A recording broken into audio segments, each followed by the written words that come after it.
Thank you, sir. I think your remarks certainly must have led a lot of them to think in different ways and a lot of questions to be. And I see immediately there are a series of people who have begun with, I think the very purpose of doing it, I see 5 of them already. Unlike the other stations on now, I see a series of them. So I'll go with the order that they raised the hand. I would ask my colleague, Dr. Anand, to begin. Thank you, Kumaraswamy sir, for that brilliant exposition about this whole Abraham Accords thing. But I would like to ask you about this larger regional issue. If you look at those 4 legs of that table in West Asia, we can see that now the Israeli and the Arab legs are coming closer together. What happens to the other 2 legs? That is the Persian and the Turkish legs. What will happen to those 2 powers with respect to among themselves? The Iran-Turkey equation. How will this impact? And secondly, sir, I would like to ask you about this very recent proposition which China has mooted about creating a new kind of a forum in the region. Even though the details about it is sketchy, but then how will you see China's initiative work out in the post-Abraham Accord setting? Thank you. First of all, looking forward to seeing you as my colleague soon. And that's the first thing I would like to welcome you. And the question is Turkey and Iran. They're already expressed their reservations over the agreement. And they are... and I know they already have reservations over this agreement. But the interesting thing is, while Iran is hostile towards Israel for last 40 years, Turkey has an embassy in Tel Aviv. And today the Palestinians are very happy that Turkey is supporting them. When the dust settles down, they will actually recognize that Turkey is criticizing Emirates for something Turkey was doing for the last 30 years.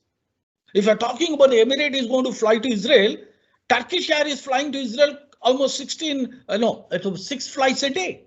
So therefore, there is going to be, the Palestinians would be excited today looking at how many people are going to support, but eventually it won't work. But the other thing is, I think I would make a distinction between Turkey and Erdogan. And I think Israel also will do the same thing. Israel thinks Turkey is important for a geography and population and strength and economy, but you have to put it out till Erdogan is in office. It's something the same thing a lot of countries did to the United States. US is important, but Trump, you have to put up with him. So that's the kind of thing they would do. On the question of China, China has one great advantage, which is the economic resources. It can actually play the economic card. But the flip side is China doesn't want to take a political lead. And the moment you take a political lead, you will have to choose between the countries. Because Chinese interests are there in the Arab countries as well as in Iran. So if you want to play a forum, it's a very nice thing. Can you bring all these warring sides on the same table? Such an effort may be possible in Washington, but not by China. Washington can perhaps, if there is a change of mood in Washington, they can bring the Iranians and the Saudis on a table. China's ability to do, China doesn't have the political capital. So they won't be able to do it. What they will do is, it's a general statement, everybody should talk. And it's the same thing. China talks about the international order, international law. But when it comes to South China Sea, that doesn't apply. So therefore, we need to be, it's a public relation exercise. Nothing substantial will come. But probably Russia has a better credentials than China. Thanks, sir. Thanks. Yeah, Dr. Monish. Oh God, oh God. I thought no. It's a special pleasure, sir. It's been more than 14 years I sat in your class, and it's a pleasure to listen to you after so long. And I think my question can be answered both by Sir and Dr. Kumar. Of course, it has to do with the US. You know, as a student of American politics and as someone who teaches students here, one of the things I think that I struggle with answering students, although I try my best, is to really, I think, let them understand the nuances of US policy towards the region and particularly to Israel, because when the moment you mention US Israel, you come up with certain, let's say, generalistic assessments that Jewish lobby, this and that, and Israel is always the ally of the US. I still remember Kumar Swamy sir in enlightening us in his class on the early efforts of people like Chaim Weizmann and others, putting up their tent in Washington during the formation times. And the way I see it, I think there is more to US policy towards Israel than meets the eye in terms of this generalistic assessments. And also in terms of the changes and the continuities whenever you have change of guards both in the Congress and in the White House. And what are the similarities across the board? Like, is Israel really a bipartisan issue in the Congress and in the White House? Is there any possibility of polarization happening over Israel in the United States? And last but not the least, something that relates to the kind of news articles that Sir mentioned about in the wake of the Abraham Accord, which is, you are continuing to see this slew of like US brokered this, US brokered that. And this is something that is interesting, that if you look at US brokering of peace or whatever you call it in different regions around the world, including in our own region in Southern Asia. And every time you have this notion of like, what kind of a broker US tends to be, is it an honest broker, impartial broker, partial broker? If you already have an image about US-Israel relationship as being too close knitted, what kind of a broker does that make the United States in the region? And that's something that I really want to know, so that even the students can benefit from understanding these nuances. Thank you very much, sir, and thank you, Dr. Kumar. Kumar, please. I will, if you pick up whatever you left out, sir. I think perhaps sir would actually be able to give a better idea. But as far as the and I'm not an expert on US foreign policy, so as far as the US relations with Israel is concerned, it is indeed a special relationship. Israel is if you look at the region, Israel is the most important. Perhaps one can actually say that in the entire world also, that Israel is the most important strategic ally of the United States. Third point is that there is, with the specific question which you are asking about the bipartisan issue, it is a bipartisan issue in the United States, in the White House, in Washington. But the changes in the White House can have certain, implication for Israel or for the Middle East, for the larger region. And I think depending on who is in office, there can be certain variation. For example, if we go back a little, during Barack Obama administration, the relations between Israel and US were not really as smooth as kind of good as we can see right now. And as Sir during his presentation was saying that perhaps sometimes the President Trump is actually more pro-Israel than Netanyahu himself. So one can actually see that there is a very special kind of a situation which the US was in right now. But I think it is certainly a bipartisan issue, no doubt about it. If I can compliment what you said, that Manish was probably referring to Netanyahu not saying anything about Biden, which is rather unusual. Because if you look at it, bipartisan basically would presupposes you say nice things about both the candidates. Even if you support tacitly one side, you don't explicitly do anything. But what Netanyahu has done he has simply put all the eggs in Trump's basket. He didn't meet anybody, probably because of Kushner. But if you look at yesterday evening, when Trump was calling him and say that, do you think that the Sleepy Joe would have done Sudan? Netanyahu said, whoever is supporting me, I'll support you. Have done a great job. Thank you very much. He didn't take Trump, you're the only guy, because he recognizes, because that's, the shit. And the US has the ability. For instance, if you read the Biden's advisor, they are saying, there was a specific question, will Israel be afraid of should Biden comes to power? And the reason this answer was brilliant. They said, Biden knows Israel personally since Golda Meir. Okay, that is what it is. They said it very brilliantly. Okay, which means Netanyahu may not know that many. I know, I go back to 47 years, I know. So therefore, Israel will position itself in that.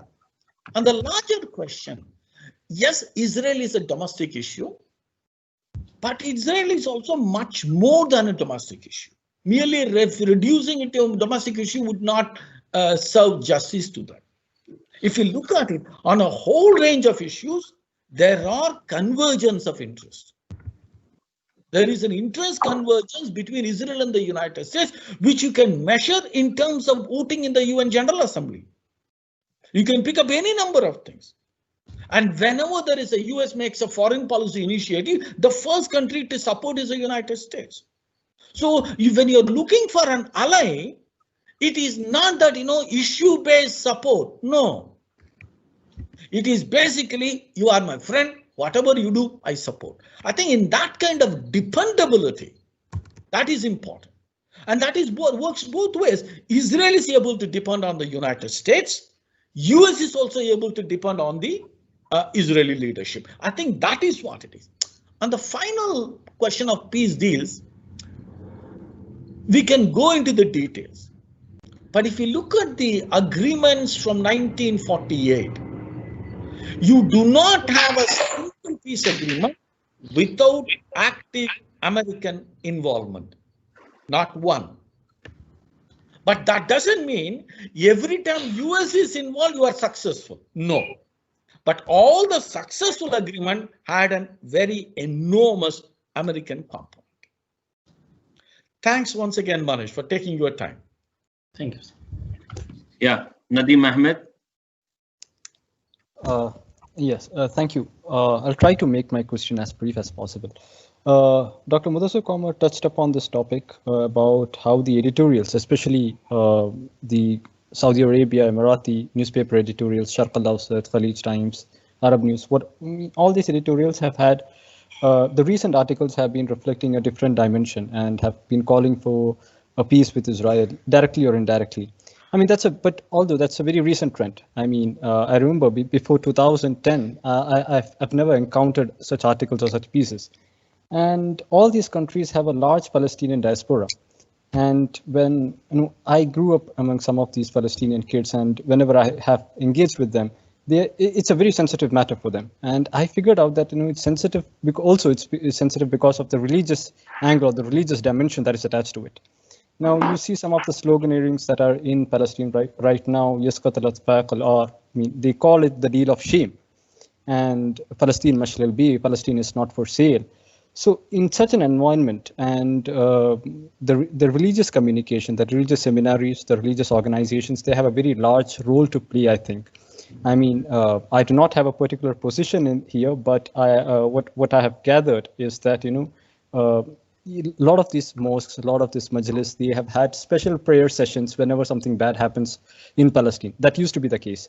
Right now, after Jummah prayers, the sermons, the tone and tenor of the sermons have changed.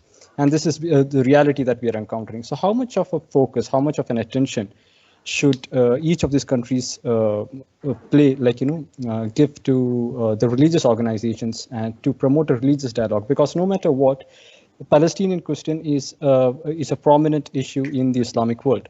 So if as you mentioned rightly, if the Gulf powers back out, of the Gulf powers warm up to Israel, the void will be filled with some other funding from Turkey or probably from Iran.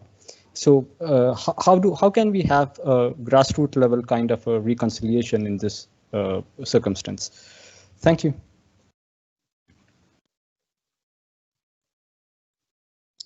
Mic is off. Thank you, Nadeem. I think you have asked a very important question. And as far as the later part of your question is concerned, I think it is, the Islamic world has been grappling with this issue for the last 70 years, and they have not really been able to come out with any, consensus as to how to deal with this situation. And I think what we are seeing is a very kind of very clear divide now, as far as not just the region is concerned, but the entire Islamic world is concerned. And if you, for example, you very rightly pointed out that when you talk to the people on the ground, students, seminaries, and everything, it's a very sensitive issue. Even for example, if you talk to people in India, they kind of associate the issue of Jerusalem as a very sensitive Islamic issue. All these things are recognized. I mean, I'm not saying that these things are not important. The problem is that you are not able to come out with a consensus response. The problem is that you are not able to understand the the finer nuances of it. The third issue is we were talking about interfaith dialogue in the Saudi context. You also pointed out the fact that there has been some effort. A very important question is, do you recognize the rights of other communities and their claim as Jerusalem being the religiously important for them also? For Jews, Jerusalem is central. Do you recognize that? Are you ready to give that right to the Jews or to Christians or anybody else? So I think that is something which is very important, and it is not a question just for the states to counter, but also the larger Islamic community that needs to understand or confront itself, reflect on these issues. I think that is something important. On the first part of your question about the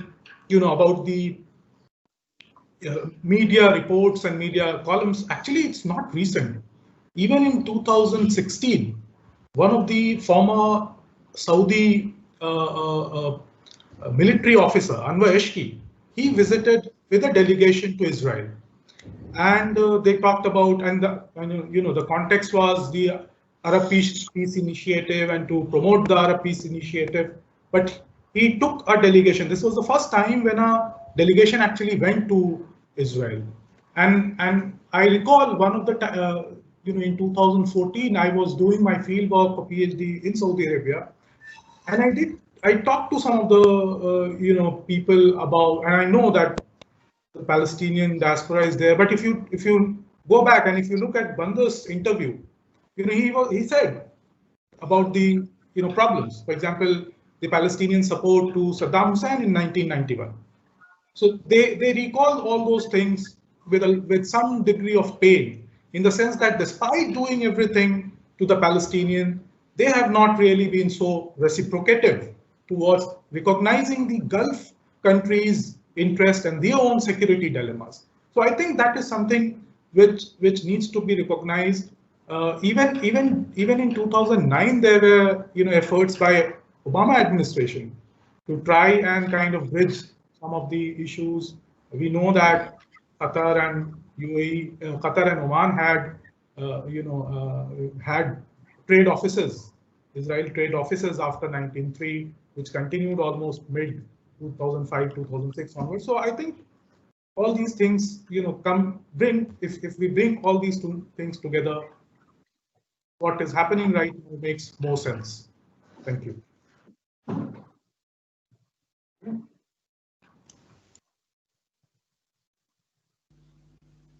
Okay, Krupa.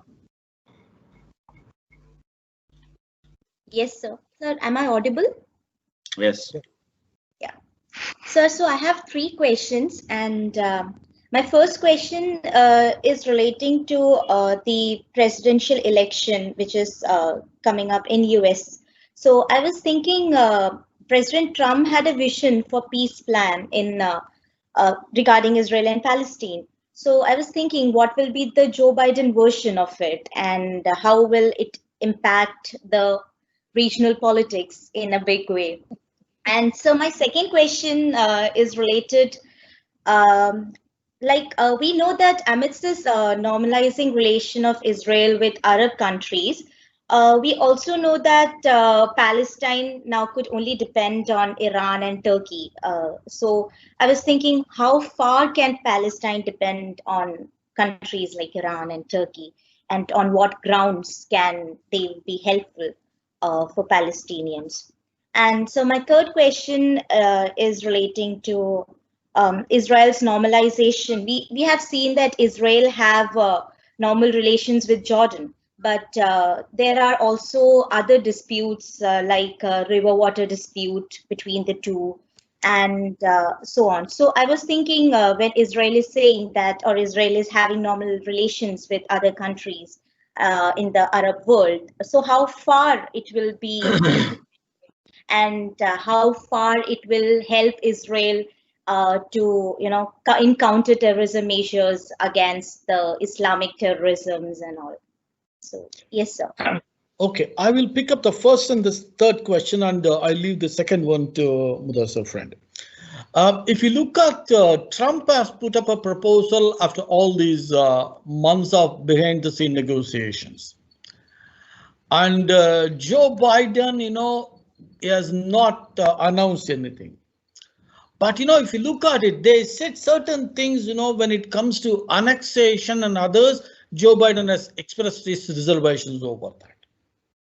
And they said, and they actually, some of his advisors have said, we can even reverse it. So therefore, that is a very, a great warning to Israel in that sense. And if you look at it, Biden will build on the tactical gains in terms of normalization. But Biden will not go along if Israel is going to adopt certain portions of the Trump's plan in terms of annexation. It won't go that far.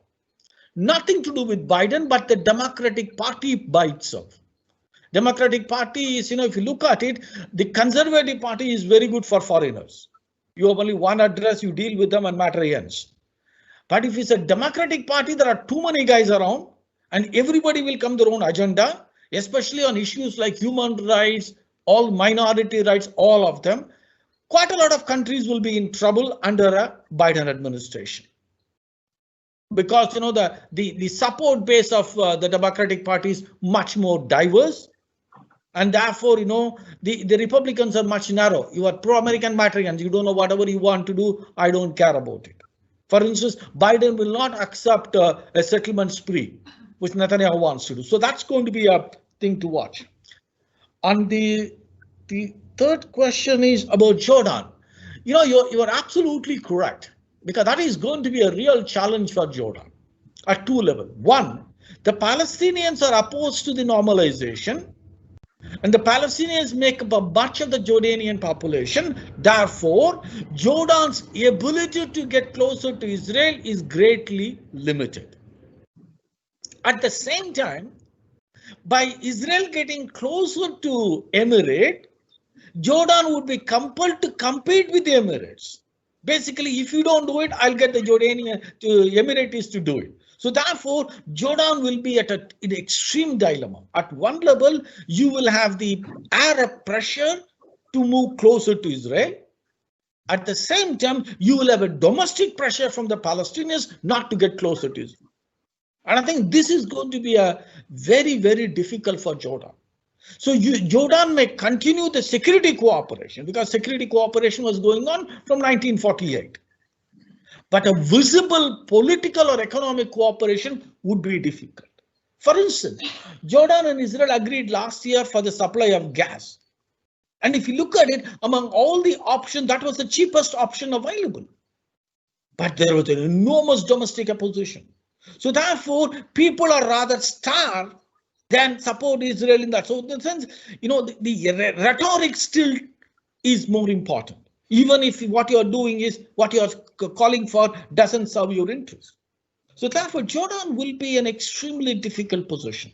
You'll have a Emirati pressure to get closer and the Palestinian pressure not to get closer. That is going to be a difficult one. I'll leave the second question to Mudassir.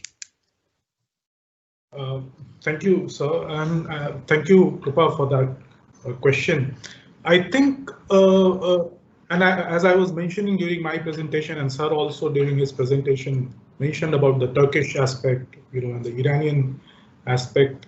The Iranian, in fact, both the support is to the Palestinian cause or the Palestinian leadership is both strategic and tactical, and it is not.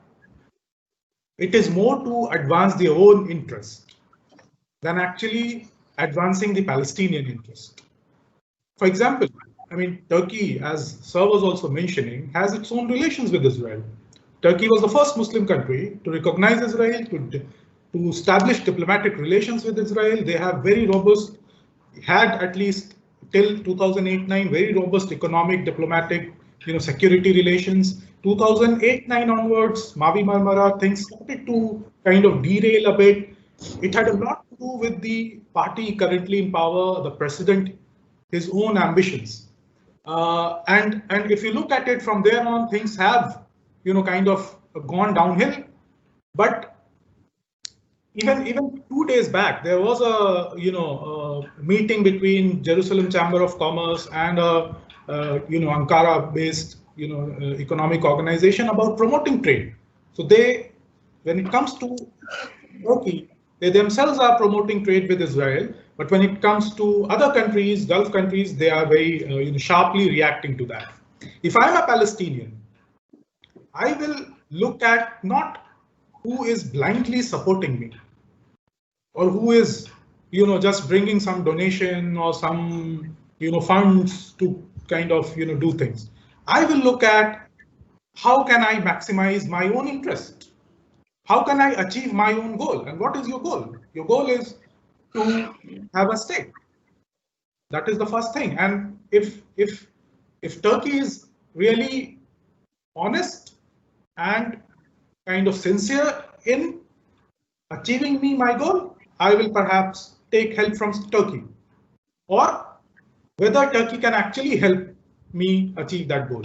So I think we need to, from the Palestinian point of view, one needs to be very careful in terms of being very reactive. One needs to take stock of a situation, as again, Sir was saying, that this is the time when you go back and reflect as to what went wrong. And this is the time when you can actually start afresh. The first step would be to perhaps build a consensus among yourself as to what is your goals and how you can achieve those goals and accordingly plan. Without that, I don't really see, that Palestine, like it has been since the last 70 years, would be a geopolitical issue. It was a priority issue. It is no longer a priority issue. Perhaps it will fade away. And the Palestinian people will continue to suffer.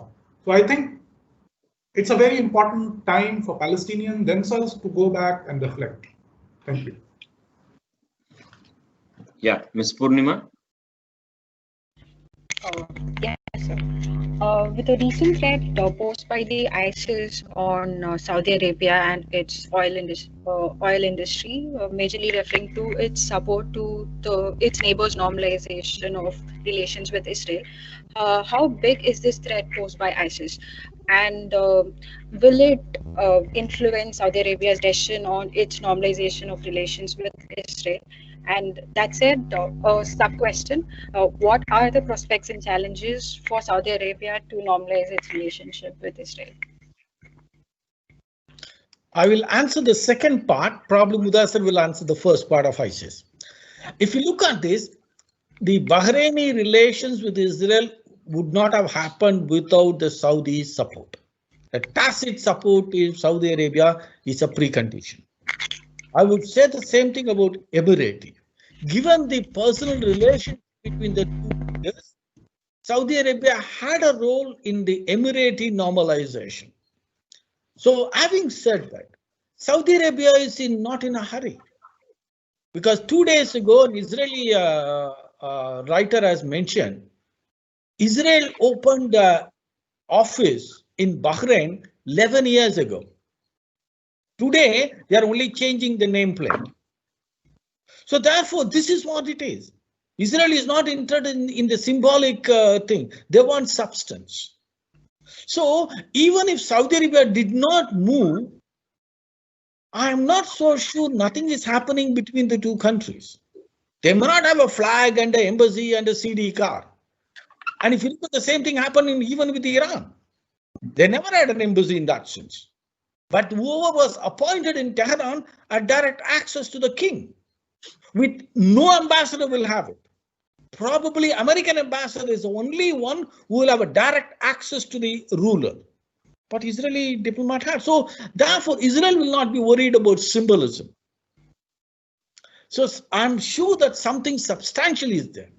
But having said both this point, I would say that Saudi Arabia will not be in a hurry to do it. They would probably wait for Biden or what happens after the elections. Because they would be in serious trouble. Then over Khashoggi, they would probably wait for that. And Israelis are also not in a hurry.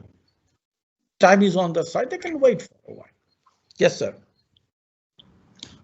Thank you, Purnima, and I think sir, I will echo Sir's point that actually when it comes to the informal relations, they are already there.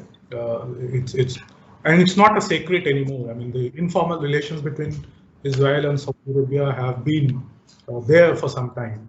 The other point, when it comes to, for example, the revelation regarding Bahrain, for example, the first meeting between Benjamin Netanyahu and Abdullah bin Zayed, the foreign minister of UAE, took place in 2012. So, I mean, things have been going on. Now, as far as the ISIS is concerned, it is a serious threat, certainly. For Saudi Arabia, for other Gulf countries also, ISIS is a threat for the whole region, for the world. But in the current geopolitical developments, current geopolitical situation, this becomes a very sensitive issue, very serious threat for Saudi Arabia. More so because Saudi Arabia houses the two holiest sites, Mecca and Medina. ISIS has in the past also said these kind of things that you need to. They have called the Saudi regime all kind of names and said that you need to get rid of the House of Saud from the Arabian from Jazirat al-Arab. So this is a serious threat, and there have been even though Saudi Arabia has been able to kind of with the counter-terrorism measures and with help from the United States take action against sleeper cells and all that, but there have been many a times.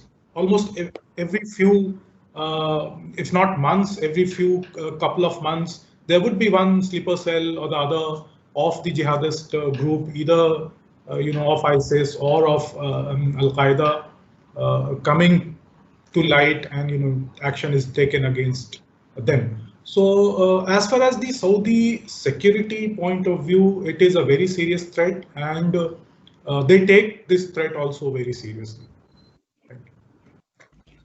Thank you. Aditya Kumar Singh.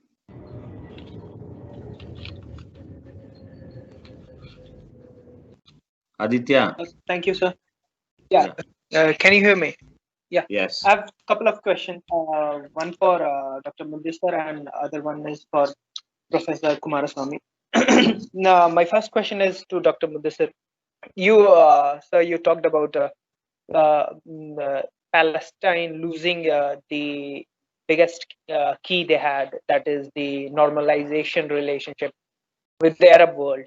So do you think they need to give a retrospect to their attitude towards the Arab world? And they have been constantly abusing the Gulf leaders and others for normalization. So do you think they can do rethinking about their attitude and think that the normalization process could give them a better leverage in resolving their issue with the Israelis, as the Arab world or the Gulf countries would have more leverage to pull the strings to have a better relationship or to further their interest, the Palestinian cause. And my second question is to Professor Swami. I will just take up the point which one of the earlier speaker mentioned about the gap being created due to the normalization of the relationship, and that would be most probably filled in with by Turkey or Iran. So I have three parts to this question. Sir, how do you see? Sir, do you see any resentment in the Arab world, or do you see the sympathy for the Palestinian cause getting backbench in the Arab world due to this? And second part is, how do you imagine the new geopolitics rivalry being created due to this intervention of the Iranian, or maybe for that matter, Turkey? And how do you see the Israel playing a role in that rivalry? Thank you, sir. Yes, sir. I think one of the points which I was trying to make during the presentation, and I think sir also kind of reflected on that a bit, is that for the Palestinian, for the Palestinian leadership, it is right. The normalization is a major blow. Major blow in the sense that you had countries that were supporting you vis-a-vis Israel.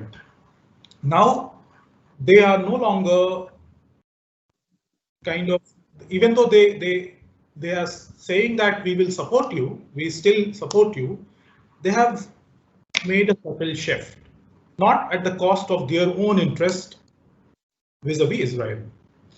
And I think that is something which is very important for the Palestinian leadership to understand, that if at this point they do not understand that countries that earlier supported them even at the cost of their own interest are no longer ready to compromise their own interest to give a blank check to Palestinians, how should they approach their own,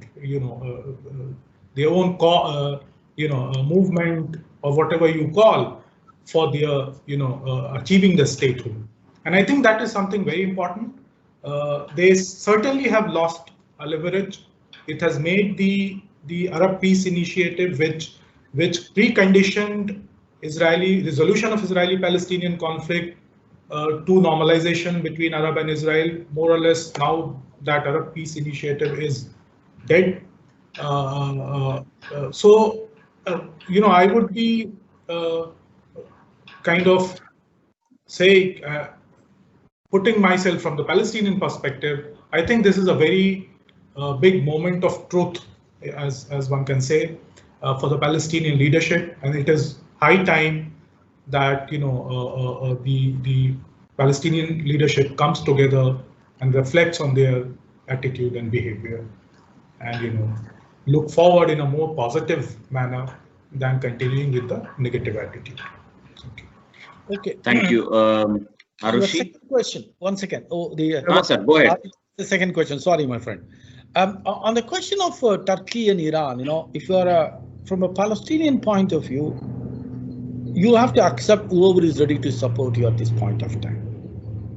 There is an old saying, beggars can't be choosers. You are in such a situation, you look at the whole region, they are the only countries which are willing to support you. But at the same time, you need to look at, sometime there is an expression in English called kiss of death. Kiss is normally associated with romance. There could also be kiss of death, which basically means if you are seen with somebody, that's the end of your history. You're finished. So therefore, Palestinians will actually be wondering, should I get support from Iran? Hamas is a different story. The legitimate Palestinian Authority taking a support from Iran, your legitimacy becomes questionable. So therefore, when you are taking a support, you should also look at the credentials of the supporter. So that is going to be an interesting thing. But one thing we tend to forget, there will be a change of leadership even in Palestine. Abu Abbas is 80 plus. So therefore, the kind of leadership which is going to come to Palestinian movement will also have a bearing. So therefore, they would be able to look at. So what I'm looking at is, if Trump comes to power, the power trajectory is more or less the same. But if Trump is not going to come, if Biden comes to power, if the Democrats are able to capture the House and the Senate, you will have a very, very interesting combination. Because that is where probably I would say, rather than criticizing the Trump and everything he did, the Palestinians should reinvent themselves.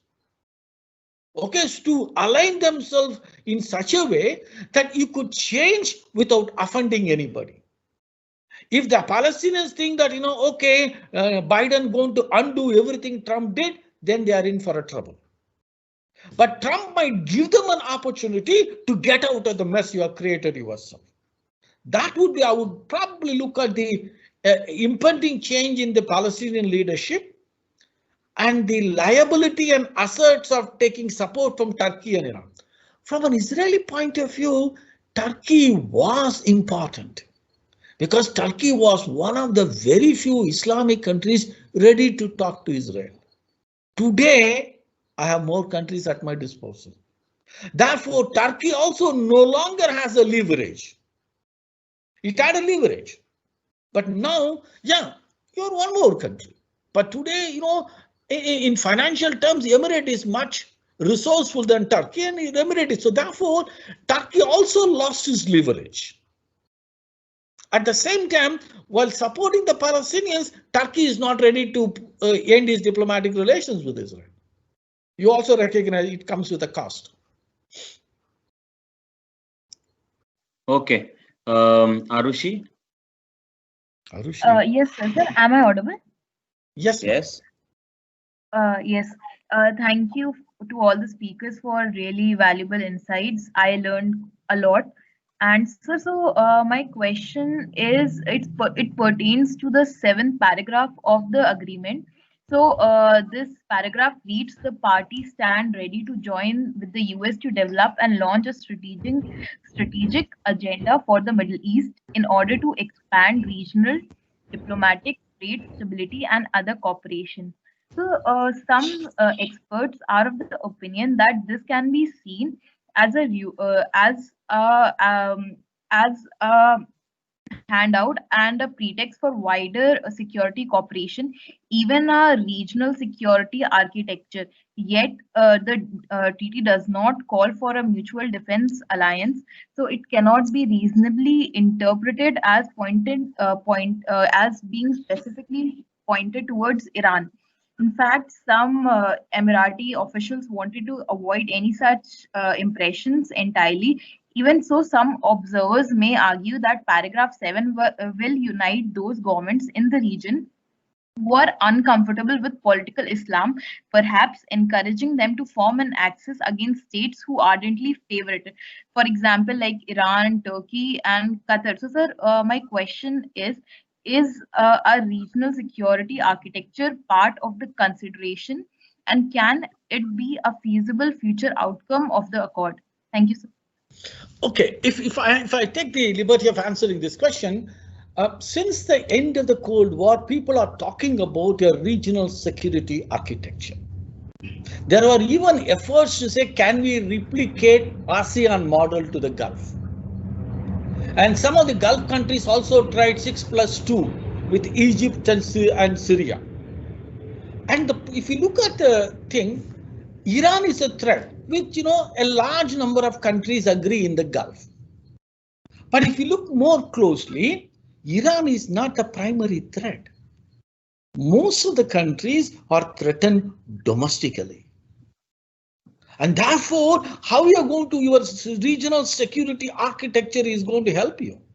So therefore, it is not, if you're looking for an alliance and everything, you have to alliance against whom? And the moment you say Iran, you are going to simply make yourself more vulnerable. So United States can say Iran as an evil. Emirate cannot, because Emirate is a neighbor. It is like saying Australia can declare China as an enemy state. You and I cannot. China is my neighbor. So you have to, the geography plays an important role. How do you articulate your position? You may be afraid. See, Nepal is afraid being sandwiched between India and China, but they will never say it openly. So therefore, you need to recognize. That is why it is not explicitly, you don't mention it. Emirate definitely cannot mention. Israel can, Emirate can. At the same time, the wording is such that it gives you broad enough understanding, you can do whatever you want to do. And that is what it is. Any agreement had to be vague enough so that it is possible to expand. At the same time, it doesn't tie you down. If you're looking that, that paragraph is going to be a Gulf version of NATO, no. That's not going to happen, because NATO presupposes American willingness to play a leading role. US is not ready, with or without Trump. US is more interested in Indo-Pacific, not in the Gulf. So they would rather have a similar arrangement in Indo-Pacific, not in the Gulf region. So therefore, it is vague enough. Israel would like to put us in Iran, but at the same time, not beyond a point. They wouldn't do that, because the moment you put Iran, it becomes an anti-Iranian forum and it won't take off. So it is vague enough. At the same time, you include the security component. That is where diplomacy comes up. You actually express your more interest without being so much explicit about it. You only show your interest, not beyond that. Okay, Rahul. Good afternoon to everyone. Thank you all for the comprehensive lectures, and they were of really great help. So my question is for Sir Kumaraswamy, and so you did answer my question already in part when you were replying to Arushi, but still I would like to ask that when we say that UAE and Israel signed a peace deal, so I want to ask that when we talk about the word peace in a peace deal, was there ever an active conflict? So in lack of an active conflict, how can we call that a peace deal? And if we were to say that relations have been normalized, there might be a two-front scenario where states might have a mutual benefit or states might have a mutual fear against each other, which they might be trying to delay it by at least a couple of years due to this agreement. So one of the benefits that, if we were to argue that both of these states have, the United States brokering a peace might give them time to build upon their own arms and capabilities before any new conflict emerges in the region. And talk about a mutual fear that the states have for each other. I would like to know what that would be, because like you said, if we were to talk about a de facto alliance against Iran, the perspective that I have on de facto alliances is that the dynamics of those relations could change at any moment, and they are very theater specific. For instance, India and US could talk about a de facto alliance against China, but when it comes to other deals such as brokering peace for the Kashmir issue or for Afghanistan, these concepts of de facto alliances break at that point of time. So that's what I wanted to ask, that leaving aside the part of creating de facto alliance against Iran, what were the mutual fears that UAE and Israel have against each other that they went forward to normalize the relationship? When you say you're right, there is no bilateral conflict between the two. For a number of years, the conflict was framed within the Palestinian injustice and the absence of a statehood. But gradually you recognize that even though you are ready to continue with that support, you are changing the tactics, number one. Number two, the conflict is not necessarily military conflict. For a number of years, an Israeli was not allowed to go to Emirates. You cannot even travel. And if you look at the maps in the region, Israel doesn't even exist in the maps they produce. Suppose, for instance, if you are from Telangana, and if I put up a map in Andhra Pradesh which included everything, how will you feel about that? You don't even exist in the map. And that is the kind of situation. So if you look at it, conflict was your refusal to come to terms with it.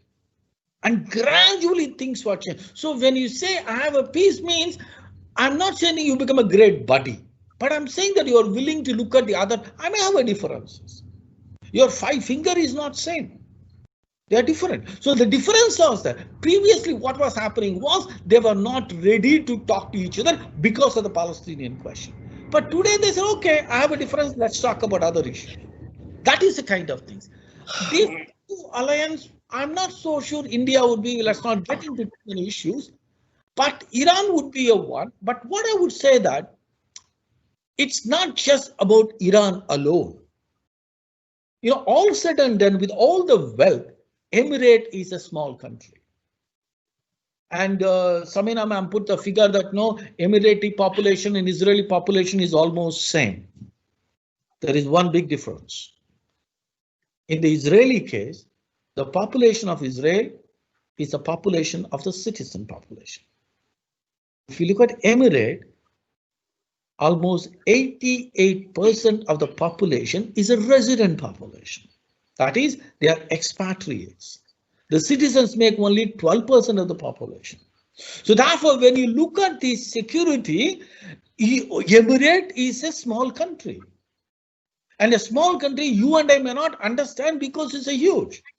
See, God forbid, if there is a crisis in India, let's say China, Pakistan, Russia, all of them gang up against India.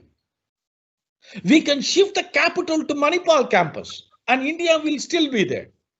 We may be very small, weak, but we can exist as a state.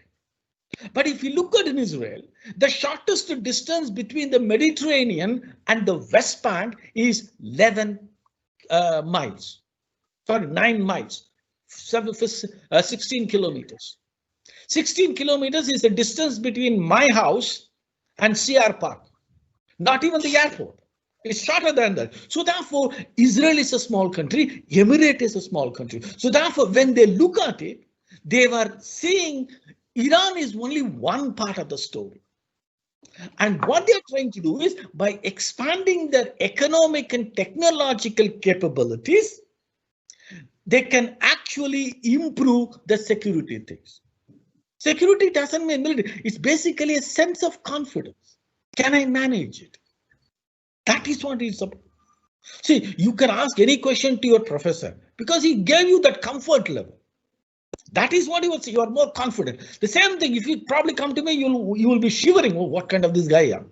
So therefore, security is not just military. One ability to deal with it. I think that is what both the countries are focusing Iran. Yes, but it's much more than Iran. You have to look at the smaller, what you would call the security dilemma of small states.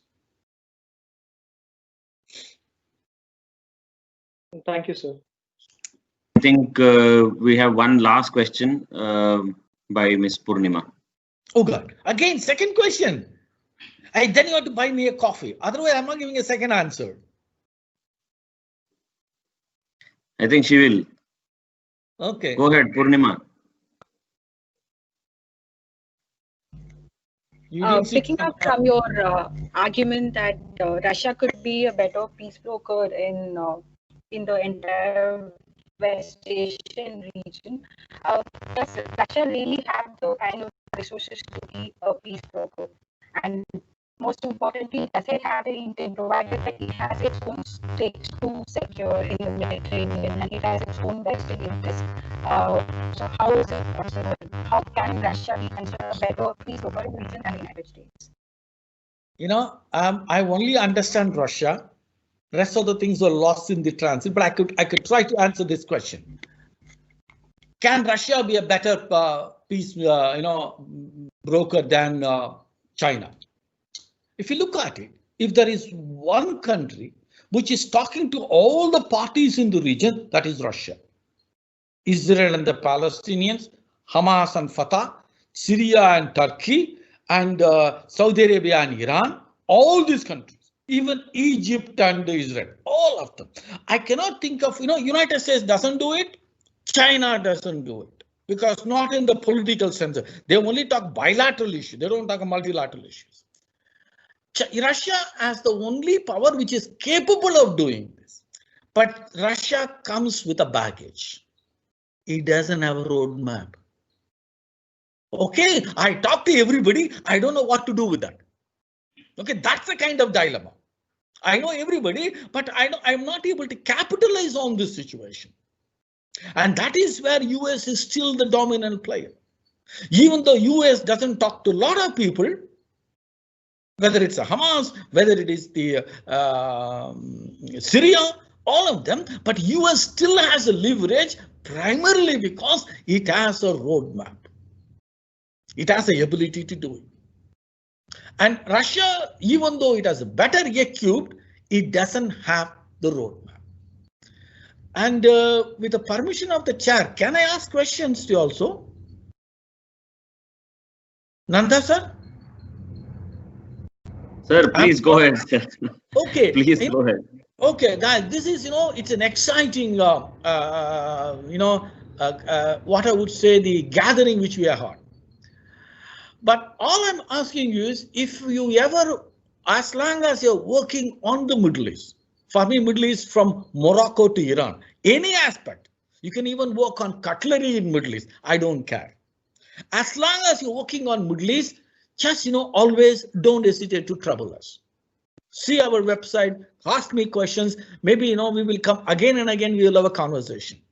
As long as you keep Middle East as your focus, from Morocco to Iran, any aspect, not necessarily politics, it can even be food and culture, music, dressing, whatever it is.